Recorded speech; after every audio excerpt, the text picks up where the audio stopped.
Hello and welcome to view point. Nowadays WhatsApp importance తెలియని వాళ్ళు అంటూ లేరు.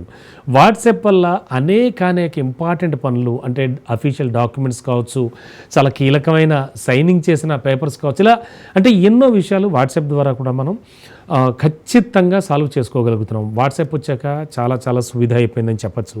అఫ్కోర్స్ తెలుగు రాష్ట్రాల్లో ముఖ్యంగా చూస్తే ఏపీలో వాట్సాప్ సర్వీసెస్ కూడా మొదలుపెట్టింది సాక్షాత్తు గవర్నమెంట్. మరి ఇలాంటి వాట్సాప్ అంటే చిన్న పెద్ద అనే తేడా లేకుండా మార్నింగ్ లేచిన దగ్గర నుంచి నైట్ పడుకోబోయే వరకు కూడా చాలా ఎక్కువగా ఉపయోగించే యాప్ల్లో వాట్సాప్ ఒకటని మనకు తెలుసు. కానీ ఈ వాట్సాప్ ఉపయోగించేటువంటి చాలామందికి వాట్సాప్ లాక్ చేయబడిన లేదా నిషేధించబడిన 6 దేశాల గురించి కూడా తెలుసా? ఖచ్చితంగా తెలియదు. ఏమిటి వాట్సాప్ని అవి నిషేధించాయా? వాట్సాప్ లేకుండా జీవించగలరా వాళ్ళు?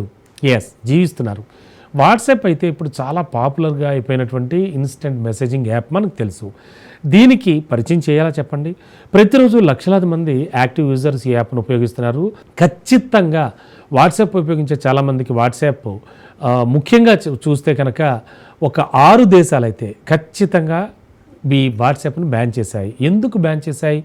ముఖ్యంగా ఏ దేశాలు బ్యాన్ చేశాయి అంటే చైనా, ఇరాన్, సిరియా, ఉత్తర కొరియా, ఖతార్, యుఏఈ లాంటి దేశాల్లో వాట్సాప్ పనిచేయదు. మీరు స్టన్ అవ్వచ్చు. ఎస్, ఎందుకు పనిచేయదంటే చైనా విస్తృతమైన ఇంటర్నెట్ నియంత్రణలో భాగంగా వాట్సాప్ను చైనాలో నిషేధించారు.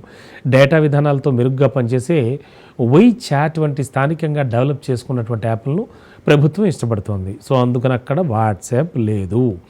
ఇక నార్త్ కొరియా, ఉత్తర కొరియాలో ఇంటర్నెట్ చాలా పరిమితం చేయబడింది. చాలామంది పౌరులకు ఇంటర్నెట్ అందుబాటులో ఉండదు, మనకు తెలుసు. అయితే ఉన్నత స్థాయి అఫీషియల్స్కి మాత్రమే ఇంటర్నెట్ ఉపయోగిస్తూ ఉంటారు. మరికొందరైతే క్వాంగ్ మ్యోంగ్ అనేటువంటి ఇంట్రానెట్ను ఉపయోగించుకోవాలి అక్కడ. ఓకే, ఇక ఆ తర్వాత కంట్రీ ఇరాన్ విషయానికి వస్తే వాట్సాప్పై ఇరాన్ వైఖరి కాలక్రమేణా మారుతూ వస్తోంది. రాజకీయ అశాంతి సమయంలో దీన్ని పూర్తి స్థాయిలో నిషేధించారు. ఇటీవల నివేదికలు ఆంక్షలు కొంతవరకు సడలింపు ఉన్నట్టు సూచిస్తున్నాయి. కానీ వినియోగదారులు ఇప్పటికీ ఈ ప్లాట్ఫామ్ని యాక్సెస్ చేయడంలో సవాళ్ళను ఎదుర్కొంటూనే ఉన్నారు. సో వాట్సాప్ను ఉపయోగించడానికి వినియోగదారులు VPNలపై ఆధారపడాలి. Okay, next UAE. ఇక వాట్సాప్ మెసేజింగ్ యుఏఈలో పనిచేస్తుంది, కానీ వాయిస్ కానీ వీడియో కాలింగ్ కానీ ఫీచర్స్ చాలా లిమిటెడ్గా ఉంటాయి. మరి ఈ డెసిషన్ ఆ దేశం యొక్క టెలికమ్యూనికేషన్ విధానాలు కానీ స్థానికంగా ఉన్న నిబంధనలకు కానీ అనుగుణంగా అండ్ ఆల్టర్నేట్ లైసెన్స్ పొందినటువంటి యాప్లకు మాత్రమే సంబంధించింది. నెక్స్ట్ కంట్రీ సిరియా ఎందుకు నిషేధించింది? సిరియా వాట్సాప్ వంటి ఎన్క్రిప్టెడ్ కమ్యూనికేషన్ సాధనాలను పూర్తి స్థాయిలో నిషేధించింది. అయితే దీన్ని కొంతవరకు VPN ద్వారా కూడా ఉపయోగించుకోవచ్చు. నెక్స్ట్ ఖతార్లో వాట్సాప్ వాయిస్ కానీ వీడియో కాలింగ్ ఫీచర్లు పరిమితంగా ఉంటాయి. అయితే టెక్స్ట్ మెసేజింగ్ ఎటువంటి సమస్యలు లేకుండా పనిచేస్తూ ఉంటుంది. సో అత్యంత ప్రభావవంతంగా అత్యంత ప్రతిభావంతంగా పనిచేసేటువంటి వాట్సాప్ దాన్ని యూజ్ చేసుకుని చాలామంది చాలా చక్కటి పనులు చేసుకుంటూ ఉన్నారు.